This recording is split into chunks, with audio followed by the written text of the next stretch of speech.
Hi, everyone. Welcome to another session on financial analysis on some famous companies out there. And look, this is one for all the cryptocurrency geeks and people who love it. We're going to be looking at Coinbase, which, as you know, is the first cryptocurrency exchange to go public. And they did so a few days ago. Now, they initially floated at 100 billion. So stick around because we're going to be showing you towards the end of this video what their valuation is like right now and the fundamentals, i.e. the financials behind that. So Ted, take it away. This is going to be a really interesting one. Okay, so I'm good to see you, Moeed. Full disclosure, I am a client of Coinbase. I'm not an investor in Coinbase. I'm not sure I describe myself as a crypto geek that you said, but I do invest in crypto, in Bitcoin, in Ripple, in Dash, in Litecoin, etc., etc. So I've got exposure to the crypto world. So obviously when Coinbase floated, we want to go and have a look at their financials. So you'll see now, when we look at most of our US companies, we're looking at what we call the 10K form, which is filed with the SEC. This is actually, we're looking at called the form S1, and the form S1 is the kind of the prospectus. So we need to dig quite deep into this prospectus, and I haven't been through the whole thing in detail. That's what the professional analysts are for. But we're going to whiz all the way down to the actual financials of this company. So you're right that they floated on, I forget exactly what it was, nearly 100 billion. So let's look at the income statement first of all and see whether we think this company is actually worth 100 billion. So here is the company. Now, the argument here is, if you're not sure about Bitcoin, and if you compare Bitcoin to gold, okay, and I'm not getting into that discussion here, but if you compare Bitcoin to gold, then you might compare Coinbase to the person who sells shovels and picks to the gold miners. So there's always that old adage that says, if you want to make money in the Californian gold rush, don't look for gold, sell picks and shovels to the people who are looking for gold. Okay, because lots of them, may find gold and make their fortune, but lots of them won't. But you've got a nice steady income of people just coming up to you and saying, I need another pick, I need another shovel. And I think that's kind of the argument that's sitting around Coinbase. So here is Coinbase's accounts. Now you'll notice that these are in thousands. So we're looking at they're actually in thousands. So their revenue is 1.2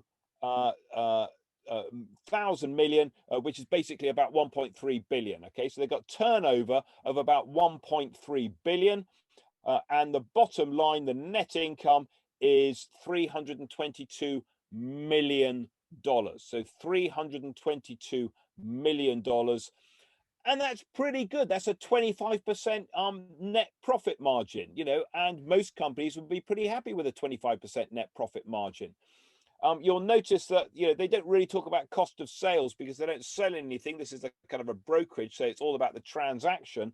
So there's a little bit of transaction expense, and then they've got their technology. They've got to sort of develop the app, etc. They've got some sales and marketing, and then the G&A, the general administrative, the kind of rent rate, all the boring kind of stuff that goes on in a company. So the answer is that they're profitable, and that's all looking pretty good. If we go to the balance sheet, which I think is up here, here's our balance sheet.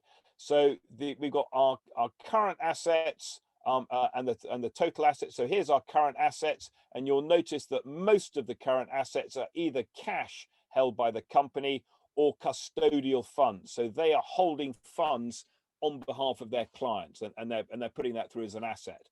So if they're holding their funds, we know that they owe these funds back to their clients. So in effect, these two numbers are pretty well matched. So if I open my account and I put in $100, they will say, oh, I've got an asset of $100, but I owe Ted $100. That's all that's saying. So you could kind of split that out because it's not really theirs. So that's the biggest part of their balance sheet, and then they've got a few other bits and pieces, a little bit of property and equipment, and really nothing much to speak of. In terms of the liabilities, there's a little bit of long-term lease liabilities. There's no debt, you'll notice, probably because no one would lend to them because it's too high a risk. And so we end up with the net the net assets, which is the shareholders' funds of about nearly $100 million. Okay, so it's about $100 million of shareholders' equity is the kind of in fact, yeah, so about $100 million of shareholders' equity. Now, this is a little bit of a misnomer. So what you'll notice is that the number I've highlighted is really these three numbers added together. So that's the additional paid in capital and retained earnings. And they have been profitable, and they do have these retained earnings, which is good. But we've also got this number here, and this number here is a kind of convertible preferred stock, and this is a hybrid stock. And is it equity? Is it liability? So I've actually just classified it in as an equity. So in terms of equity, they've got about 1.5 billion of equity. Okay. Quick look at the cash flow statement. Let's just clear those drawings. So quick look at the cash flow statement, see how they're doing in terms of their cash flow. Again, cash flow shouldn't be a problem because they're not really, they're not buying and selling or making something. So cash is less of an issue. You'll notice that the cash flow here, the net cash provided by operating activities of 3 billion, but that's actually distorted by this number here, which is new clients effectively opening up and depositing money. So again, it's not really the company's cash to use. So I think that's a little bit of a distortion. We probably need to take that one out if we're going to get a clear view on this cash flow. They then got a little bit of purchase and disposal. So you can see they're trading a little bit in crypto. So they're actually, you know, it's a bit like, you know, they're panning for gold as well. And there's a little bit of financing activity going on, but nothing really to speak of. So I think, you know, the answer to Coinbase is, you know, it's a nice little company. It's turning over 1.3 billion. It's making a profit of $322 million. It's got net assets, so the balance sheet looks pretty strong.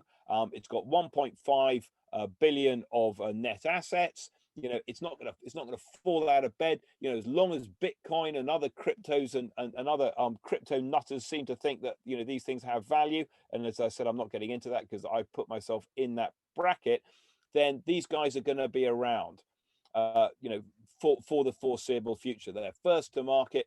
But you know what? That 25% margin, that's high, that's expensive. And as the market becomes more sophisticated, we're going to start to look and say, hold on a sec, why am I paying that much money? Now, I'll give you a good example of this. Go on holiday, and if you take your current account card and you pay for things with it, not only might you get a transaction fee, but you get a horrible exchange rate. And people are starting to get wise to this and think, why am I paying so much in that exchange rate? Why am I paying a transaction fee?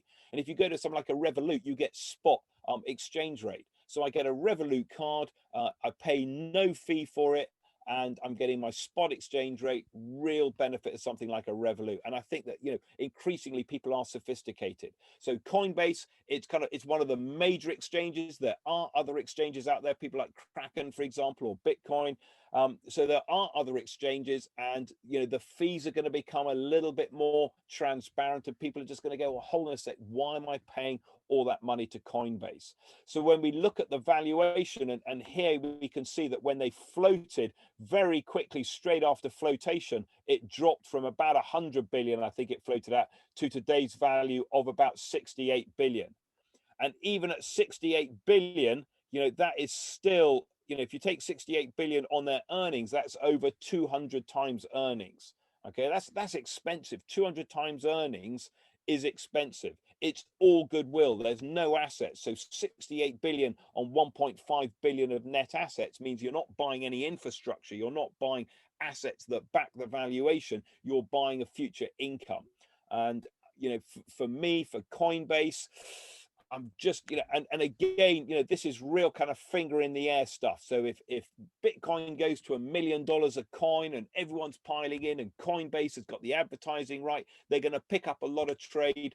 And you and I will have a conversation in a few years where you'll say, oh, Ted, I didn't invest because you said it was too expensive. But for me, this is a bit like arriving in California and walking into the store to buy your pick and shovel, and he says, yeah, no problems, it's $800 a shovel. And again, that's quite expensive. I'm not sure about the picks and shovels, it's just too expensive. I'm not going to get the return that I need. Yeah, that was really insightful, particularly for a company that's been in the headlines quite a lot for the last six odd days. So love to hear everyone else's thoughts, right?